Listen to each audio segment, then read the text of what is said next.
Please be seated. And will you pray with me? May the words of my mouth and the meditation of my heart be acceptable in your sight, O Lord, my strength and my Redeemer. Amen. Good morning, everyone. I'm so grateful to have been invited here this morning to preach.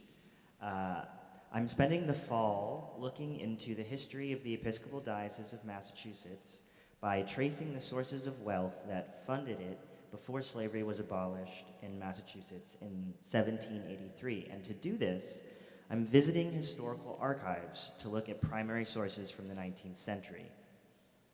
Recently, I have been reading through the diary of William Appleton. William Appleton was a merchant and a banker in Boston who lived from 1786 to 1862.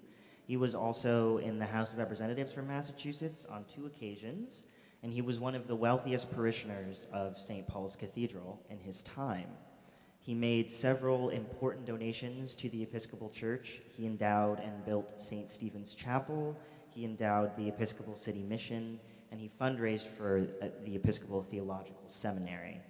He was also a donor for other institutions in Boston, like McLean Hospital and Massachusetts General Hospital, and he served as president of Boston's branch of the Second Bank of the United States. This morning's gospel is a story about a rich man and a poor man, told to a crowd of people who have power and influence. The rich man has no name. The poor man is named Lazarus. The rich man dressed in beautiful clothes and ate well every day. Lazarus did not. He was hungry and sick. Though the rich man had plenty, he did not share what he had with Lazarus. So Lazarus was cared for by dogs, not people. Lazarus dies, so does the rich man. And in death, everything is different. Lazarus, who suffered in life, is carried up to heaven by angels, up to Abraham. And the rich man, who experienced abundance in life, is in Hades, tormented, and when he seeks mercy, it is denied. And I don't think this parable is just meant to be a lesson about what we can anticipate after our death. I think it's an invitation to reconsider what we do with our wealth now, while we are alive. How do you let go of money in a world that is centered around money? How do you have faith enough to trust in God as birds and flowers and trees do? The instructions are clear. Last week, Jesus taught that one can either serve God or serve money. And 2 weeks ago, he told us to let go of all our possessions, even those we hold closest, like our family members. So how does William Appleton fit into all this? I'm going to read 2 entries from his diary. December 30th, 1843, he writes, "God be pleased to carry on the good works, raising my affections from the vanities of this world and placing them on things as appertains to eternity. My besetting sin is the desire of success, not so much for the love of money as for successful occupation.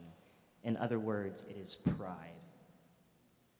And the next day, December 31st, his birthday, "I think myself worth $1 million, independent of the profit arising from our business of William Appleton & Co.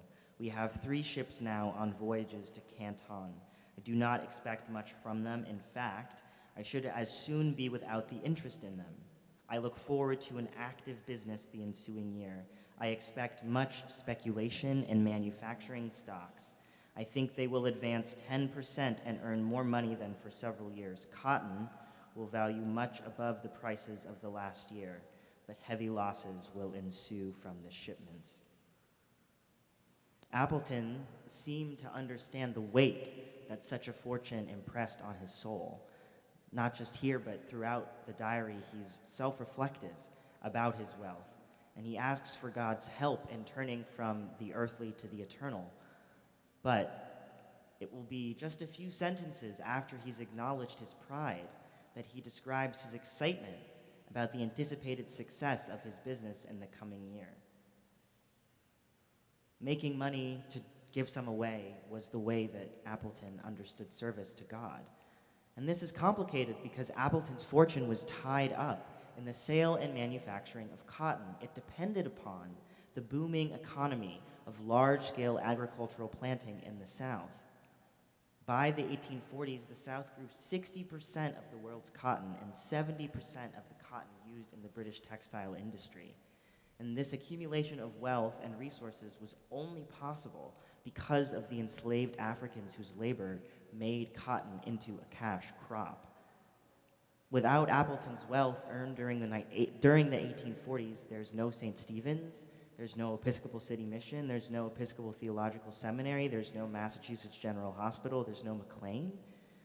Yet the money he had was predicated upon the pain and suffering of Lazarus and so many more whose names are lost. So how do we inherit this? How can we use this money today? In the 12th chapter of Luke, verses 33 and 34, Jesus says, "Sell your possessions and give alms. Make purses for yourselves that do not wear out, an unfailing treasure in heaven where no thief comes near and no moth destroys. For where your treasure is, there your heart will be also." May we fix our hearts on God and stop putting our trust and hope in money and success.